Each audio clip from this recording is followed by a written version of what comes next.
നല്ല ചൂട് പുട്ടും ചിക്കൻ കറിയും അപ്പവും കടലക്കറിയും ഒക്കെ കിട്ടുന്ന ഗീതാകുമാരി അമ്മയുടെ തട്ടുകട. അപ്പോൾ എനിക്കൊരു ചെറിയ കട എടുത്ത് നടത്തണമെന്ന് ഭയങ്കര ആഗ്രഹം. ഒരു മുറിയാകുമ്പോൾ കറണ്ടും കാര്യങ്ങളും നമ്മളത് വെച്ച് അങ്ങ് അതിനെ കൊണ്ട് ജീവിച്ചു. ഒരു സ്ഥാപനത്തിൽ ഇരുന്ന് ജീവിക്കുന്നത് ഭയങ്കര ആഗ്രഹം ഉണ്ടായിരുന്നു, പക്ഷെ അത് നടക്കണില്ല. ഇതാണ് അമ്മ പറഞ്ഞ ഒരേ ഒരാഗ്രഹം, ഈ പെട്ടിക്കടയിൽ നിന്ന് ഒരു കടമുറി വാടകയ്ക്ക് എടുത്ത് മാറണം എന്നുള്ളത്. നമ്മൾ കുറച്ചു പേര് വിചാരിച്ചാൽ അത് നടത്തിയെടുക്കാൻ പറ്റും അല്ലേ? 22 വർഷങ്ങളായിട്ട് തിരുവനന്തപുരത്തിന്റെ പല ഭാഗങ്ങളിൽ അമ്മ തട്ടുകട നടത്തിയിട്ടുണ്ട്. ഈ ക്യാൻസറായിട്ട് കിടന്ന സമയത്തും നാട്ടുകാരാണ് എന്നെ സഹായിച്ചത്. ഒരുപാട് പൈസ സഹായിച്ച് അങ്ങനെയാണ് ഞാൻ അതിൽ നിന്ന് എഴിച്ചു വന്നത്. ഇതിന്റെ ഇടയിലാണ് ക്യാൻസർ ഒരു വില്ലനായിട്ട് എത്തുന്നത്.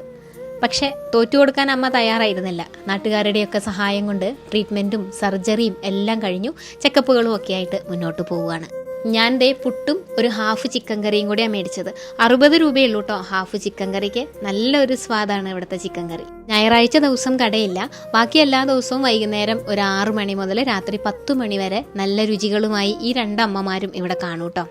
ഗീതാകുമാരി അമ്മയുടെ കടയിരിക്കണ ലൊക്കേഷൻ വരണത് തിരുവനന്തപുരം ജില്ലയിലെ പാൽക്കുളങ്ങരയിൽ നിന്ന് പേട്ടയിലേക്ക് പോകുന്ന വഴിയിൽ കവരടി ജംഗ്ഷനിലാണ്.